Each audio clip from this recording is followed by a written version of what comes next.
Hi guys, ഞാൻ Mehru. Currently ഞാനിപ്പോൾ ലാത്വിയയിലാണ്. ഇതെന്തിനാണ് നിങ്ങളോട് പറയുന്നതെന്ന് ചോദിച്ചാൽ, ഇനി അങ്ങോട്ടൊരു കോണ്ടൻറ് ക്രിയേറ്റർ ആയാലോ എന്ന് ഞാൻ ഇങ്ങനെ ആലോചിക്കുകയാണ്.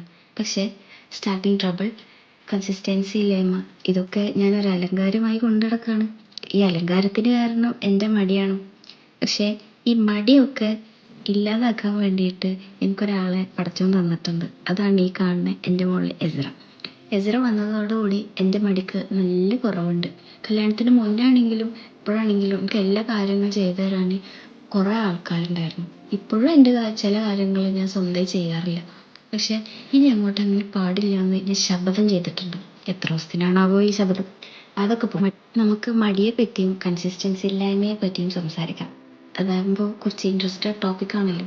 അതായത് 2 ദിവസം മുന്നേ ചിയാ സീഡിന് വേണ്ടിയിട്ട് ഞാൻ ഇവിടെ റിമിയിൽ പോയി. റിമി ഇവിടുത്തെ സൂപ്പർ മാർക്കറ്റാണ്. രാത്രിയിൽ എല്ലായിടത്തും റിമിയാണ്. ആൻഡ് ഞാൻ ചിയാ സീഡ് വാങ്ങി. പക്ഷേ വെള്ളത്തിലിട്ടിട്ട് ഞാൻ ആകെ കുടിച്ചത് 3 ദിവസമാണ്. ഇതെൻ്റെ ഹസ്ബൻഡിന് നന്നായിട്ട് അറിയാമെന്നുണ്ടെങ്കിൽ പോലും ആളെന്നെ നിരുത്സാഹപ്പെടുത്തിയിട്ടില്ല. സാധാരണ എൻ്റെ ഉമ്മക്കാണെങ്കിൽ പറയും ഒക്കെ 3 ദിവസം ചെയ്യും, അത് കഴിഞ്ഞാൽ പിന്നെ ഒക്കെ നിർത്തുന്നു. പക്ഷേ എന്നെ തളർത്തിയിട്ടില്ല. അതുകൊണ്ട് എന്നെ തളർത്താണ്ട് എനിക്കത് പിന്നെയും ഒരു പ്രചോദനമായി മാറിയത് കാരണം ഞാൻ ഇന്നും തുടങ്ങി. ഇനി ഇതെത്ര ദിവസത്തിനാണ് ഉണ്ടാവുക എന്നുള്ളത് പടച്ചോൻക്കറിയാം. നിങ്ങൾ ഒരിക്കലും എന്നെ കണ്ട് ഇൻഫ്ലുവൻസ് ആവരുത്.